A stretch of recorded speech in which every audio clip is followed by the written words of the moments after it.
আসসালামু আলাইকুম। তুরস্ক ইস্তাম্বুল থেকে আপনাদের সাথে আছি আমি সরোয়ার আলম।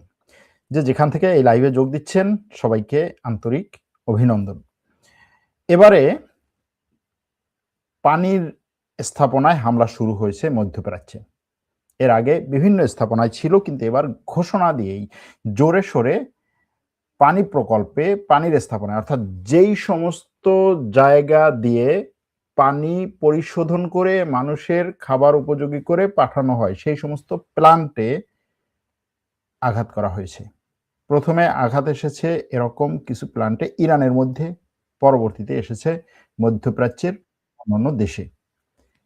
কোন সূত্র বলছে মধ্যপ্রাচ্যের কুয়েতে আজকে ব্যাপক পরিমাণে যে তাদের এই পানির প্ল্যান্টে বা ওয়াটার প্ল্যান্টে আঘাত হয়েছে সেটা হয়তোবা ইরান করে নাই, হয়তো সেটা করে থাকতে পারে ইসরায়েল। এরকম কিছু ঘটনা এই যুদ্ধে যে ঘটে নাই বিষয়টা কিন্তু সেরকম না। ইসরায়েল এই যুদ্ধে আরব দেশগুলোকে আরো বেশি খেপিয়ে তুলতে কিছু ফলস ফ্ল্যাগ হামলা করেছে বলে বিভিন্ন গণমাধ্যম এ ধরনের খবর করেছে। অর্থাৎ ইরান হামলা করেছে এরকম ভাবেই সেই হামলাগুলোকে দেখানো হয়েছে। সেই হামলাগুলোর মধ্যে বিভিন্ন ধরনের গুরুত্বপূর্ণ স্থাপনায় হামলা ছিল। ঠিক একইভাবে এই কুয়েতে পানির প্ল্যান্টের হামলাটাকেও সেরকম একটা হামলা হিসাবে দেখা হচ্ছে। হামলাগুলো এখন আর সামরিক স্থাপনায় বা সামরিক টার্গেটে নাই। এখন সেই সামরিক টার্গেট থেকে সেগুলো চলে এসেছে বেসামরিক স্থাপনায়।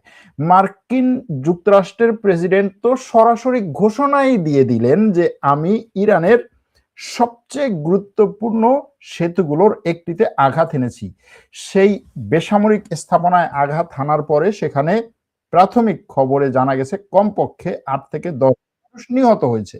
সেরকম একটা জায়গায় বেসরকারি স্থাপনায় বেসরকারি মানুষ হত্যার এই ঘটনাকে মার্কিন প্রেসিডেন্ট ব্যাপক পরিমাণে মোটামুটি আনন্দ উল্লাস করে সেটাকে প্রচার করে বলেছেন, এই ইরান তুমি যদি যুদ্ধবিরতিতে বা শান্তি চুক্তিতে না আসো তাহলে এই ধরনের আক্রমণগুলো আরো বাড়বে। একইভাবে ইসরায়েল আঘাত এনেছে ইরানের বিদ্যুৎ স্থাপনা এবং পানির স্থাপনায়।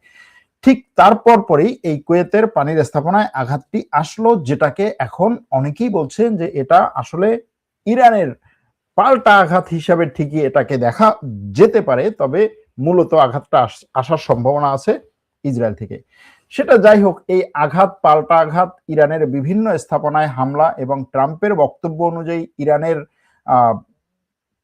বিদ্যুৎ স্থাপনায়ও হামলা করবে বলেছেন। সুতরাং ব্রিজ এবং বিদ্যুৎ স্থাপনা হচ্ছে এখন ট্রাম্পের প্রধান টার্গেট, এটা তিনি বলেছেন। কিন্তু এই যুদ্ধে আমেরিকা যেই কাজটি শুরুতে করেছিল সেটা কি? ইরানের জেনারেলদেরকে, সেনাপ্রধান সহ বিভিন্ন টপ লেভেলের জেনারেলদেরকে হত্যা করা, মানে তাদেরকে সরিয়ে দেয়া।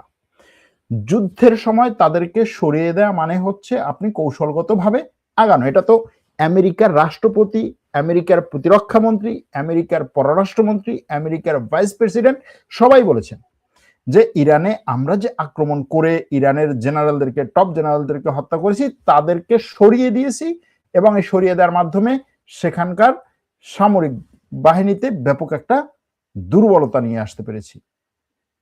এখন যদি এরকম ভাবে আমরা বলি যে খেলা হচ্ছে মধ্যপ্রাচ্যে, বল পড়ছে ইরানে, কিন্তু উইকেট পড়ছে আমেরিকায়, মানেটা কি?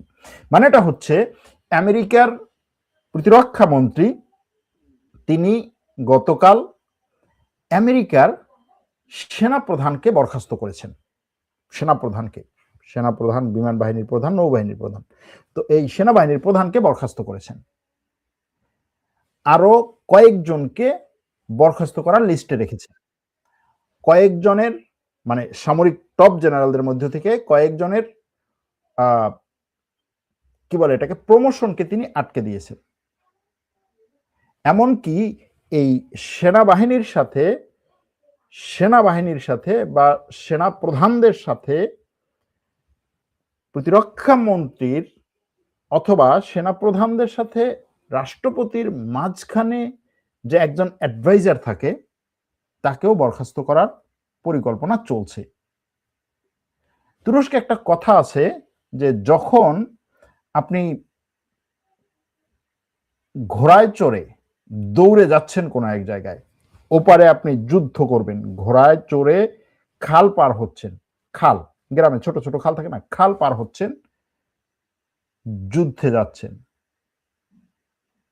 খাল পার হওয়ার সময় ঘোড়া পরিবর্তন করতে হয় না, কারণ ওইটা হচ্ছে আপনার সবচেয়ে ক্রিটিক্যাল সময়, এবং এই সময়ে আপনার ঘোড়া যদি দুর্বলও থাকে আপনি তাকে ভালো করে বোঝেন এবং চিনতে পারেন। সুতরাং এই খাল পার হওয়ার সময় ঘোড়া যদি পরিবর্তন করা হয় তাহলে দুটো মিন করে। একটা হচ্ছে আপনার ঘোড়ার প্রতি আপনার বিশ্বাস আস্থা একেবারেই নাই, দ্বিতীয়টা হচ্ছে আপনি এবং ঘোড়া দুই ধরনের চিন্তা করছে, দুই দিকে যেতে চাইছে, আপনাদের মধ্যে কোনো সমন্বয় নাই। আর এটা যদি না হয় তাহলে ওই খালের পানিতে আপনার ডুবে মরার সম্ভাবনা আছে, এরকম একটা পরিস্থিতি। এখন এই পরিস্থিতিতে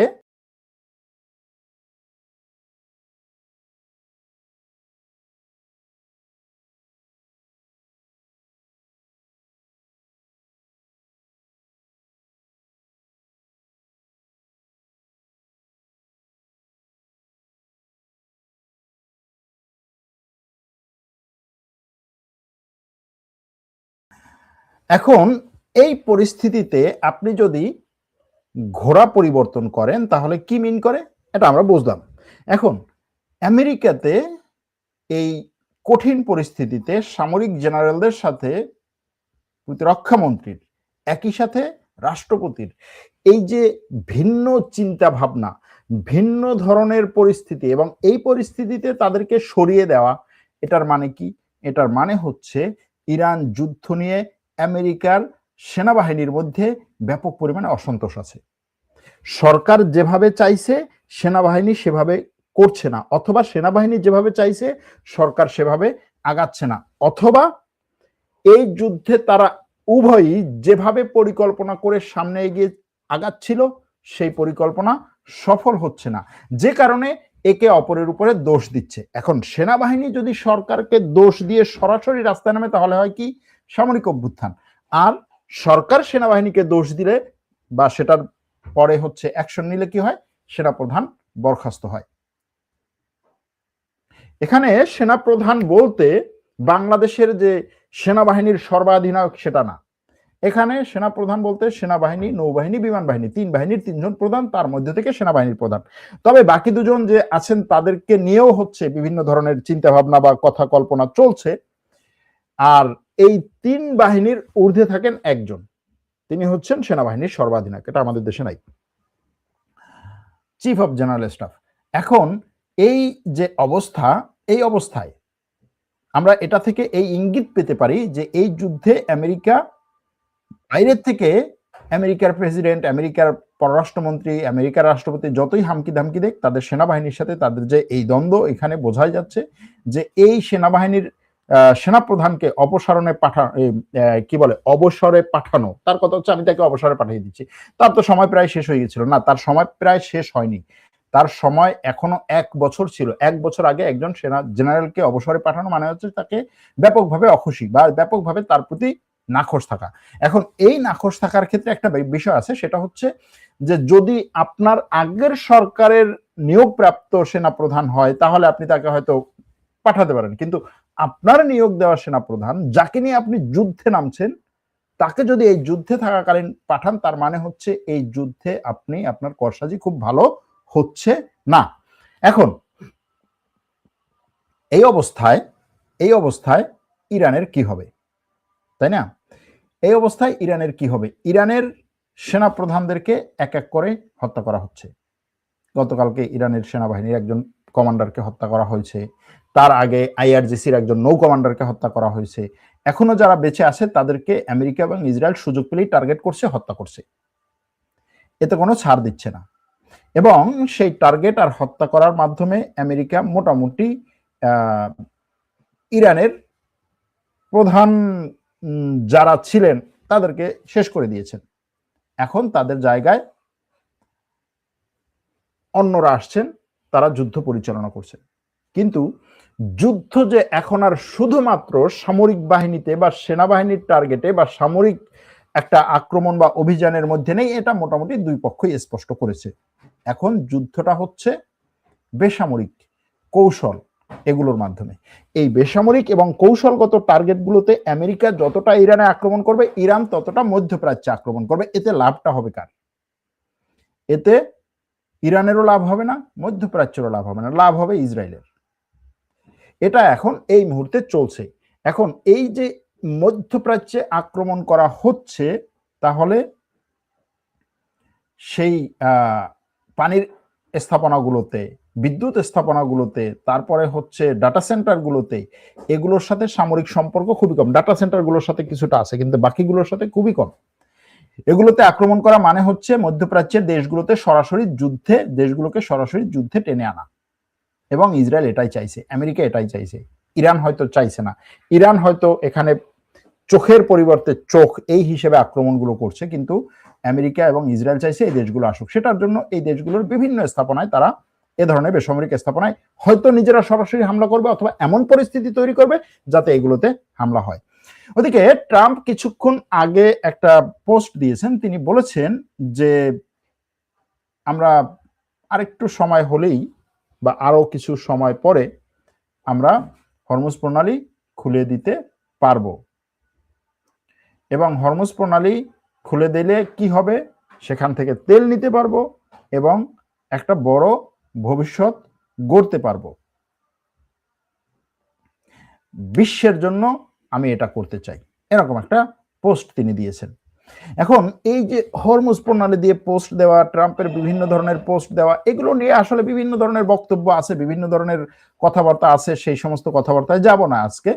ট্রাম্প মানে নিজেরই এই কি বলে, মানে পরস্পর বিরোধী বক্তব্যগুলো দিচ্ছেন, এক এক সময় এক একটা করছেন, কিন্তু যুদ্ধের মাঠে যে ঘটনাগুলো ঘটছে তার মধ্যে অন্যতম গুরুত্বপূর্ণ একটা ঘটনা হচ্ছে আমেরিকার যুদ্ধ বিমান আবারও নতুন করে ভূপাতিত করছে। আমেরিকা এবং ইরান যত বলছে যে এই আমেরিকা এবং ইসরায়েল যত বলছে যে ইরান দুর্বল হয়ে যাচ্ছে, ইরানের আকাশ প্রতিরক্ষা দুর্বল হয়ে যাচ্ছে, ইরানের সামরিক শক্তি দুর্বল হয়ে যাচ্ছে, ইরান তত আরো শক্তিশালীভাবে আক্রমণ করছে। সর্বশেষ যে আক্রমণ সেটা হচ্ছে আমেরিকার একটা কমপক্ষে F-15 যুদ্ধ বিমান বিধ্বস্ত করেছে ইরান। এর বাইরেও বিভিন্ন ধরনের বিধ্বস্ত করার খবর আছে। সেটা হচ্ছে ইরানের পক্ষ থেকে বলা হয়েছিল যে তারা F-35 যুদ্ধ বিমান বিধ্বস্ত করেছে, কিন্তু তথ্য উপাত্তে মনে হচ্ছে এটা F-15 যুদ্ধ বিমান। আবার আমেরিকার একটা হেলিকপ্টার ইরানে আক্রমণ করেছে, এরকম একটা খবর আছে যে আমেরিকার একটা না একাধিক হেলিকপ্টার আজকে ইরানে ফেলে দেওয়া হয়েছে, এরকম কিছু খবর আছে। সেই খবরগুলো এখন পুরোপুরি নিশ্চিত করা হচ্ছে না, কিন্তু আজকে যদি এটা বলা হয় যে আমেরিকার আকাশ বাহিনীর উপরে, আমেরিকা এবং ইসরায়েলের আকাশ বাহিনীর উপরে আজকে ইরান ব্যাপকভাবে আক্রমণ করেছে। মানে আপনি যদি এরকম হয় যে C-13J এবং দুইটা ব্ল্যাক হক, একটা হচ্ছে C-13J এবং দুইটা ব্ল্যাক হক, এই যে তিনটা হেলিকপ্টার এখানে আমেরিকা নিয়ে এসেছে, সেগুলোর উপরে আক্রমণ করারও বিভিন্ন ধরনের খবর আছে। যদি এগুলো নিশ্চিত করা হয়নি, কিন্তু একটা নিশ্চিত যে F-15 যুদ্ধ বিমান ইরান ধ্বংস করেছে। এখন এই যে ইরান ওইদিকে ধ্বংস করছে, আবার অন্যদিকে হিজবুল্লাহ ইসরায়েলের উপর আক্রমণ করছে, আমেরিকা ইরানের শক্তিকে দুর্বল করেছে, এরকম খবর বলেছে। এই সবকিছু মিলিয়ে যেটা নিরপেক্ষ তথ্যের মাধ্যমে আসছে সেটা হচ্ছে যে ইরানের মিসাইল সক্ষমতা এখনো পর্যন্ত 50% আছে। মিসাইল এবং ড্রোন সক্ষমতা শেষ হয় নাই। এই যে মিসাইল এবং ড্রোন সক্ষমতা শেষ হয় নাই, এখনো 50% আছে, এটার মানে হচ্ছে আরো কয়েক মাস ইরান এই যুদ্ধ চালিয়ে যেতে পারবে। এখন ইরান যদি এরকম ভাবে আরো এই যুদ্ধ চালিয়ে যেতে পারে, তাহলে মধ্যপ্রাচ্যের দেশগুলোর পরিস্থিতি কি হবে, আর হচ্ছে আমেরিকার ভিতরগত পরিস্থিতি কি হবে। ইরানের এই যুদ্ধে আক্রমণের পরে ইরানে এখন যদি মানুষজন পুরোপুরি বিদ্যুৎ বিচ্ছিন্ন হয়ে যায়, মানুষজন এমনিতেই এখন ধরেন ব্যাপক পরিমাণে হচ্ছে কি বলে খাদ্য সংকটে আছে, ব্যাপক পরিমাণে মানুষ, লক্ষ লক্ষ মানুষ উদ্বাস্তু হয়ে গেছে, কিন্তু তারা এই কারণে সরকারের বিরুদ্ধে, রাষ্ট্রের এখন যারা ক্ষমতায় আছে তাদের বিরুদ্ধে বিক্ষোভে নামছে না, বা তাদের বিরুদ্ধে আলোচনাই নাই তেমন কোনো। কিন্তু এই যুদ্ধ যদি দীর্ঘায়িত হয়, আমেরিকার বর্তমান রাষ্ট্রপতির বিরুদ্ধে যেমন দেশের মধ্যে ব্যাপক পরিমাণে আলোচনা সৃষ্টি হবে, আলোড়ন সৃষ্টি অলরেডি হয়ে গেছে, দেশের বাইরেও। সুতরাং এই যুদ্ধ নিয়ে এই জিনিসগুলো চলছে, চলবে, হচ্ছে, হবে। এবং এই আক্রমণ শুধুমাত্র ইরান যদি একটা মিসাইল এখন মধ্যপ্রাচ্যের কোথাও ছুড়ে, সেটা মনে করতে হবে যে শুধুমাত্র এই মিসাইলটা মধ্যপ্রাচ্যে পড়ে নাই, বিশ্বের বুকে পড়ছে। আমেরিকা যদি ইরানে একটা হামলা চালায়, মনে করতে হবে এই হামলাটা শুধু ইরানে চালানো হয় নাই, বিশ্বের বুকে চালানো হয়েছে। এরকম একটা পরিস্থিতি।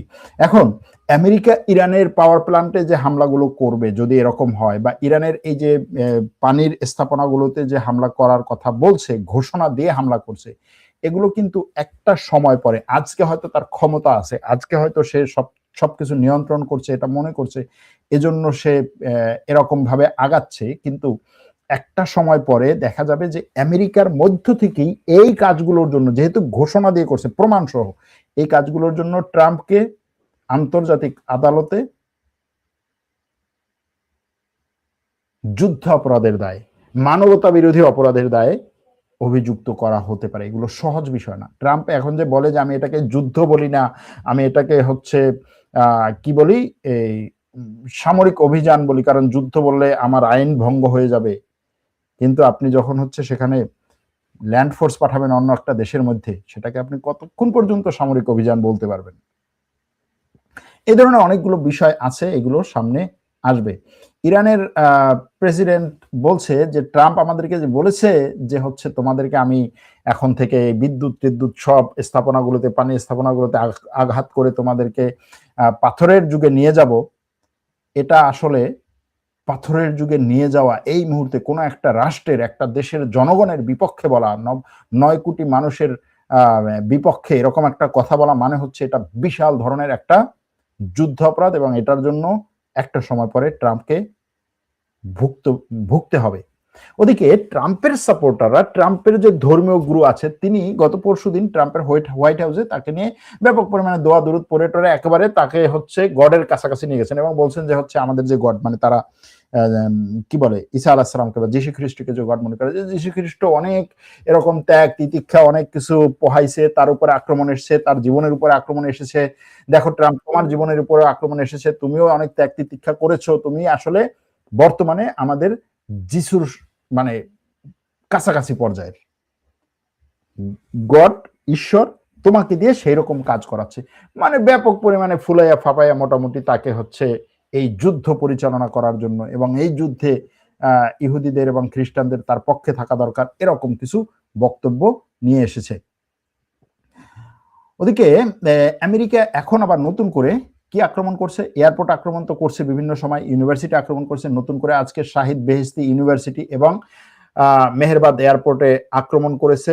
নেতানিয়াহু বলছে যে ইরানের যে স্টিল ক্ষমতা, অর্থাৎ তার যে বিভিন্ন জায়গায় স্টিলের যে সমস্ত ফ্যাক্টরি ছিল, এবং সেই স্টিল দিয়ে তৈরি যে সমস্ত ইনফ্রাস্ট্রাকচার ছিল, সেগুলোকে ধ্বংস করেছে 70% ধ্বংস করেছে, এটা দাবি করেছে নেতানিয়াহু নতুন একটা ভিডিওতে। আর ইরান বলছে যে ইরান আজকে কুয়েত, বাহরাইন এবং জর্ডানে আমেরিকার সাথে সম্পৃক্ত বিভিন্ন স্থাপনায় আক্রমণ করেছে। আমেরিকার সাথে সম্পৃক্ত বিভিন্ন স্থাপনায় আক্রমণ করেছে। কারণ হচ্ছে ইস্পাহান এবং খুজেস্তানে ব্রিজে আক্রমণ করেছে, খারাজে B1 ব্রিজে আক্রমণ করেছে আমেরিকা এবং ইসরায়েল। এটার বিপরীতে বা এটার পাল্টা প্রতিশোধ হিসেবে কুয়েত, বাহরাইন এবং জর্ডানে আমেরিকা এবং ইসরায়েলের বিভিন্ন স্থাপনায় আক্রমণ করেছে। কি কি আক্রমণ করেছে? তার মধ্যে হচ্ছে জর্ডানে একটা মেকানাইজড ব্যাটালিয়নে আক্রমণ করেছে, তারপরে হচ্ছে আরিফজান ক্যাম্পে, কুয়েতের আরিফজান ক্যাম্পে আমেরিকার একটা আর্মড ব্রিগেডে আক্রমণ করেছে, আর হচ্ছে বাহরাইনে আমেরিকার মিলিটারি ইন্ডাস্ট্রিতে সাপ্লাই দেয় এরকম একটা অ্যালুমিনিয়াম কারখানায় আক্রমণ করেছে, এটা বলছে ইরান। ওদিকে ইসরায়েলের সেনাপ্রধান কিন্তু ইসরায়েলের সক্ষমতা নিয়ে নিজেই সন্দেহ প্রকাশ করেছেন। আমেরিকার সেনাপ্রধানকে বরখাস্ত করা হলো। এখন অনেকের মধ্যেই এই প্রশ্নটা আসছে যে আমেরিকা আর ইসরায়েল এই যুদ্ধ কতদিন চালিয়ে যেতে পারবে।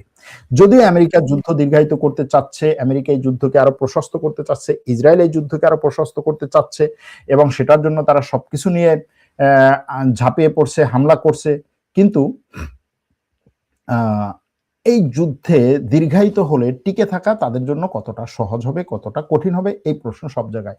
ওদিকে এই যুদ্ধের কারণে তেলের দাম, গ্যাসের দাম, বাজার মূল্য সব জায়গায় বাড়ছে, প্রত্যেকটা জায়গায়, প্রত্যেকটা দেশে বাড়ছে। বিভিন্ন দেশ কিছুটা হলেও লকডাউনের কাছাকাছি লেভেলে বা কাছাকাছি পর্যায়ে চলে যাচ্ছে।